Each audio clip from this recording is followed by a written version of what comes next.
આજે ભારત રત્ન અને અખંડ ભારત અને બંધારણની દુનિયાની અંદર લોકશાહીનું સૌથી સારું બંધારણ સમગ્ર વિશ્વમાં જેને ઘડ્યું છે એવા ડોક્ટર બાબા સાહેબ આંબેડકરની 135મી જન્મ જયંતિ છે. એમના ચરણોમાં વંદન અને એમને પ્રણામ સાથે ડોક્ટર બાબા સાહેબ આંબેડકર ની જે વિચારધારા હતી, જે એમની ટીમ દ્વારા આ દેશના બંધારણનો જે ઘડવૈયા તરીકે એમને ઓળખાય છે અને બંધારણ એમને ઘડ્યું હતું. અને એ બંધારણ આજે દેશ આઝાદ છે એના 75 વર્ષ પછી પણ સમગ્ર વિશ્વમાં લોકશાહીની દ્રષ્ટિએ સૌથી મજબૂત બંધારણ હોય તો એ ભારત દેશનું બંધારણ છે. અને એમના વિચારોને વંદન છે કે આ દેશની અંદર એક બંધારણ ઘડીને દેશને એક જૂથ રાખવાનું કામ એ આ બંધારણ દ્વારા થઈ રહ્યું છે.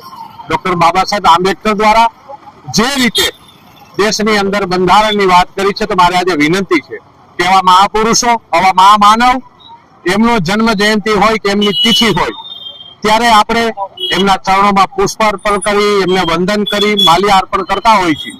એ સ્વાભાવિક છે ને એક ભારતીય તરીકે આપણા બધાનો હક છે અને એક સન્માનીય વ્યક્તિ તરીકે આપણે એને સન્માન આપવું જોઈએ.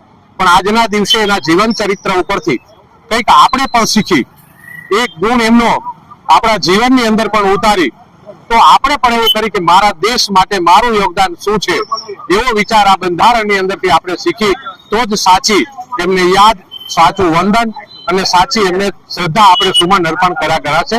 તો આજના એમના જન્મ જયંતિ નિમિત્તે હું બધાને બાબા સાહેબ આંબેડકરની જન્મ જયંતિની ખૂબ ખૂબ શુભકામના આપું છું અને બધાને વંદન કરું છું કે એમના જીવનમાંથી કંઈક આપણે પણ પુષ્પરૂપી કંઈક શીખી અને આપણા જીવનમાં ઉતારીને ભારત દેશને મજબૂત કરવા માટે આપણે પણ યોગદાન આપી એવી સૌને વિનંતી છે. આભાર. વંદે માતરમ. ભારત માતા કી જય. જય જય ગરવી ગુજરાત.